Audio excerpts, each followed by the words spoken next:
Assalamualaikum warahmatullahi wabarakatuh. Salam, Om Swastiastu, Namo Buddhaya, Salam Sejahtera, dan Salam Kebajikan. Saya Sherly Dai Purnama, mahasiswi semester 3 di Universitas Negeri Padang dari program studi Sastra Indonesia dengan NIM 240170044. Hari ini 27 November, hari Kamis. Alam sedang melakukan siklusnya. Bagi kita dan saudara-saudara kita yang tinggal di Sesar Sumatera atau di sekitaran Bukit Barisan, semoga kita dalam lindungan Yang Maha Kuasa, dan mari kita saling menguatkan dan berserah diri kepada Yang Maha Kuasa agar kita selalu dalam lindungannya. Amin, amin, amin.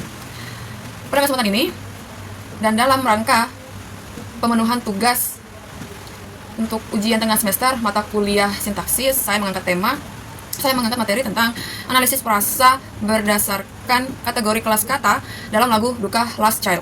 Mungkin gitu pelafalannya, because I have a bad pronunciation in English, but I will try to do better than before. Baik, yang pertama ada pendahuluan yang berisikan latar belakang. Apa alasan yang melatar belakangi saya mengangkat materi ini, yaitu bahasa sebagai alat komunikasi yang tersusun secara sistematis dengan frasa sebagai salah satu satuan penting dalam sintaksis. Nah, frasa ini terdiri atas dua kata atau lebih, memiliki fungsi sintaksis dan dapat diklasifikasikan berdasarkan kelas kata inti seperti nomina, verba, adjektiva, adverbia, dan preposisi. Nah, pemahaman frasa ini cukup penting untuk mengidentifikasi struktur kalimat secara tepat dan menghindari kesalahan bahasa. Nah, analisis frasa berdasarkan kelas kata juga esensial dalam kajian linguistik lanjutan serta pembelajaran bahasa. Selain itu, frasa dalam lirik lagu memainkan peran penting dalam menyampaikan makna dan memperkuat pesan artistik sehingga memadukan aspek linguistik dan estetika dalam karya musik. Bahasa ini tidak hanya hadir dalam percakapan sehari-hari, tapi juga menjadi elemen penting dalam karya seni. Salah satunya itu dalam lirik lagu. Nah, lirik lagu seringkali memanfaatkan kombinasi kata yang kreatif untuk menyampaikan perasaan, memperkuat kesan, dan membangun suasana. Nah, kombinasi ini biasanya muncul dalam bentuk frasa, yaitu kegabungan dua kata atau lebih yang membentuk satu makna atau belum mencapai tingkat klausa. Karena itulah, analisis frasa dalam lirik lagu menjadi menarik untuk diteliti.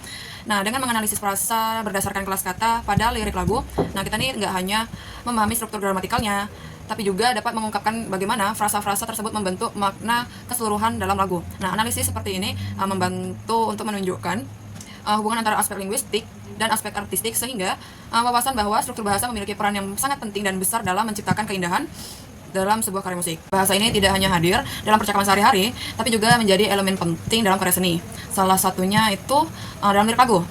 Nah, lirik lagu seringkali memanfaatkan kombinasi kata yang kreatif untuk menyampaikan perasaan, memperkuat kesan, dan membangun suasana. Nah, kombinasi ini biasanya muncul dalam bentuk frasa, yaitu kegabungan dua kata atau lebih yang membentuk satu makna atau belum mencapai tingkat klausa. Karena itulah, analisis frasa dalam lirik lagu menjadi menarik untuk diteliti. Nah, dengan menganalisis frasa berdasarkan kelas kata pada lirik lagu, nah kita ini nggak hanya memahami struktur gramatikalnya, tapi juga dapat mengungkapkan bagaimana frasa-frasa tersebut membentuk makna keseluruhan dalam lagu. Nah, analisis seperti ini membantu untuk menunjukkan hubungan antara aspek linguistik dan aspek artistik, sehingga wawasan bahwa struktur bahasa memiliki peran yang sangat penting dan besar dalam menciptakan keindahan dalam sebuah karya musik. Yang kedua ada rumusan masalah dan tujuan penelitian. Rumusan masalah dan tujuan penelitian masing-masing terdapat 2 poin, yaitu apa yang dimaksud dengan frasa dan apa saja jenisnya. Lalu poin yang kedua itu apa saja frasa yang terdapat berdasarkan kelas kata dalam lirik lagu Duka. Dan tujuan penelitiannya adalah pertama mendeskripsikan pengertian frasa dan juga jenisnya. Lalu poin yang kedua adalah menganalisis frasa-frasa yang terdapat dalam lirik lagu Duka. Lalu yang selanjutnya adalah landasan teori. Landasan teori ini saya akan membaginya. Pertama ada pengertian frasa. Nah, frasa ini adalah gabungan dua kata atau lebih yang membentuk satuan makna yang lebih besar dari kata-kata yang menyusunnya. Nah, frasa ini tidak memiliki subjek dan predikat, sehingga tidak dapat berdiri sendiri. Nah, tidak dapat berdiri sendiri sebagai kalimat. Nah, frasa ini sangat berbeda dengan kalimat karena frasa tidak memiliki struktur, subjek, dan predikat yang lengkap. Di Laksana 2008, frasa adalah gabungan kata yang bersifat non-predikatif, yaitu gabungan kata yang berfungsi sebagai satu kesatuan dalam struktur kalimat dan tidak memiliki potensi untuk menjadi klausa. Lalu menurut Verhaar 2012 menyatakan bahwa frasa merupakan konstruksi yang terdiri atas dua kata atau lebih yang berhubungan secara sintaksis, tetapi tidak mengandung unsur predikatif yang dapat membentuk klausa. Lalu selanjutnya, frasa berdasarkan kelas kata. Menurut Verhaar, frasa adalah gabungan dua kata atau lebih yang membentuk satu kesatuan sintaksis, tapi tidak mengandung unsur predikatif. Seperti yang saya katakan tadi, dibagi lagi ada frasa nomina, frasa verba, adjektiva, adverbia, dan preposisi. Yang pertama ada frasa nomina. Menurut Verhaar 2012, frasa yang berintikan nomina ataupun kata benda dapat berfungsi sebagai subjek, objek, atau pelengkap, dapat diperluas dengan atribut atau penjelas. Contohnya, buku tebal, rumah baru, dan seorang sahabat. Lalu yang kedua ada frasa verba. Frasa verba yang berintikan verba atau kata kerja, ini merupakan kata kerja, biasanya berfungsi sebagai predikat dalam kalimat. Nah, dapat diperluas oleh adverbia, pelengkap, atau aspek seperti sedang, akan, sudah. Nah, contohnya, seperti sedang berlari, akan datang, dan sudah makan. Lalu frasa adjektiva. Frasa adjektiva ini berintikan adjektiva atau kata sifat. Ini berupa kata sifat dapat diperluas dengan kata penguat yaitu sangat, amat, lebih, dan paling, dan lain sebagainya. Berfungsi sebagai keterangan atau pelengkap. Contohnya seperti sangat indah, amat tinggi, dan lebih kuat. Lalu yang keempat ada frasa adverbia. Frasa adverbia ini berintikan adverbia atau kata keterangan.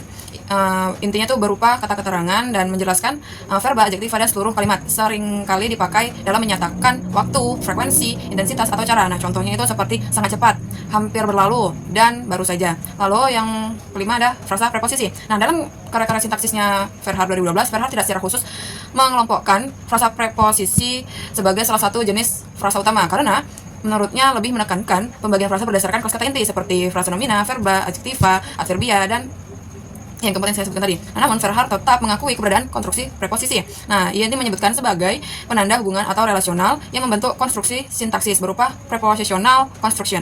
Nah, ciri-cirinya itu selalu diawali dengan preposisi di, ke, tanpa, untuk, dari, dan lain sebagainya. Lalu preposisi ini bukannya tidak tapi penanda relasional.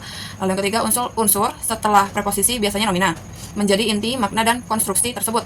Lalu fungsi utamanya sebagai keterangan dalam kalimat, keterangan tempat, cara, tujuan, asal, dan lain-lainnya. Ini ada frasa berdasarkan konstruksinya. Saya mengambil dari Khayal dalam bukunya Linguistik Umum 2007.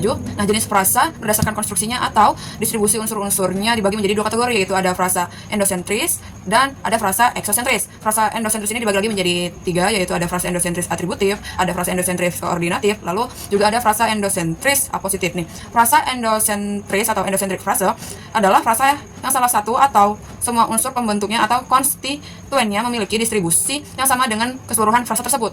Nah, artinya salah satu unsur dalam frasa tersebut mendapat mewakili atau menggantikan kedudukan frasa secara utuh di dalam kalimat tanpa mengubah makna atau fungsi sintaksisnya secara signifikan. Nah, contoh rumah besar berarti jadi dapat diartikan rumah itu memang besar.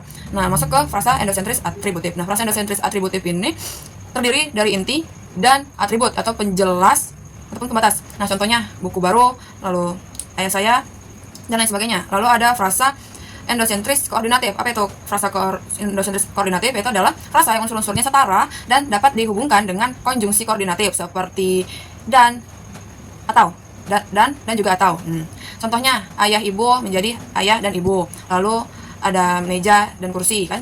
Dan itu adalah menjadi frasa endosentris koordinatif. Nah, lalu yang ketiga ada frasa endosentris apositif. Nah, frasa endosentris apositif ini adalah frasa yang salah satu unsurnya merupakan aposisi atau keterangan tambahan atau padanan. Nah, dari unsur-unsur lainnya. Contohnya seperti Jakarta, ibu kota Indonesia, atau Medan, ibu kota Sumatera Utara. Lalu yang kedua ada frasa eksosentris atau exocentric frasa. Apa itu frasa eksosentris? Yaitu frasa yang tidak memiliki distribusi yang sama dengan salah satu pun unsur pembentuknya. Artinya, tidak ada satupun unsur dalam frasa tersebut yang dapat menggantikan kedudukan frasa secara utuh di dalam kalimat. Nah, frasa ini biasanya terdiri dari preposisi, kata depan, dan kata lain yang mengikutinya. Nah, contohnya seperti kata di pasar, lalu juga di swalayan. Nah, kata di tidak dapat menggantikan frasa tersebut, dan kata pasar ataupun swalayan juga tidak dapat menggantikan frasa tersebut dalam kalimat seperti saya bertemu teman di pasar. Nah, frasa ini secara keseluruhan berfungsi sebagai keterangan tempat. Selanjutnya adalah frasa berdasarkan makna itu terbagi menjadi 4, yaitu ada makna denotatif, konotatif, idiomatik, dan figuratif. Nah, apa itu makna denotatif? Saya mengambil lagi dari Khayal 2007. Denotatif itu mengacu secara langsung pada objek, hal dan konsep yang ada dalam kenyataan. Cirinya seperti makna yang konkret, biasanya berupa frasa nomina. Contohnya rumah besar, berarti emang nyata rumah itu memang besar. Lalu yang kedua ada konotatif. Nah, frasa yang mengandung makna tambahan atau implisit, seringkali kiasan atau emosional. Cirinya seperti makna bersifat simbolis, figuratif, dan metaforis. Lalu contohnya itu seperti lautan cinta itu kan simbolik, yang berarti perasaan cintanya itu seluas lautan. Nah, lalu ada makna idiomatik. Nah, idiomatik ini, frasa yang bersifat idiomatik ini maknanya tidak dapat ditafsirkan dari kata-kata penyusunnya secara literal. Nah, cirinya itu seperti makna keseluruhan berbeda dari arti kata individual dan sering digunakan dalam ungkapan sehari-hari. Contohnya kepala dingin, berarti dia menghadapinya dengan kepala dingin, berarti dia menghadapinya dengan tenang. Bukan berarti kepala itu memang benar-benar dingin. Itu frasa yang maknanya idiomatik. Lalu yang terakhir ada figuratif, frasa yang mengandung kiasan atau perbandingan, tapi masih bisa ditafsirkan secara konstekstual. Cirinya itu maknanya bersifat simbolik dan digunakan untuk menimbulkan efek bahasa tertentu. Contohnya, matahari hati. Berarti, matahari hati menyimbolkan kegembiraan atau semangat. Baik, selanjutnya adalah menganalisis lirik lagu duka dari Last Child. Itu Last Child merupakan sebuah band musik yang dimana lagu duka ini diciptakan oleh vokalis yang bernama Virgon. Ini dia musiknya.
Baik, itu cuplikan lagunya. Selebihnya, untuk keseluruhan lirik dapat dicari di pencarian lain atau di Google, di YouTube bisa juga karena terdapat lirik lengkapnya.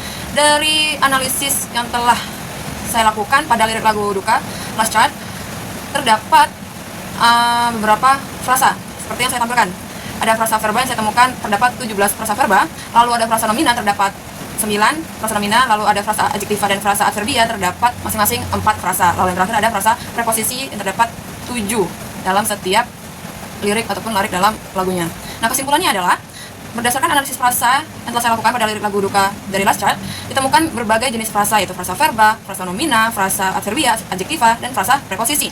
Nah, setiap frasa ini berperan dalam membangun makna lagu dan tidak hanya makna, tapi juga menunjukkan emosi, suasana, rima pada liriknya. Dalam hal lainnya, yang membangun keindahan pada lagu ini. Baik, berikut ada daftar pustaka. Dan selanjutnya, terima kasih. Assalamualaikum warahmatullahi wabarakatuh. Semoga kita semua dalam keadaan sehat walafiat.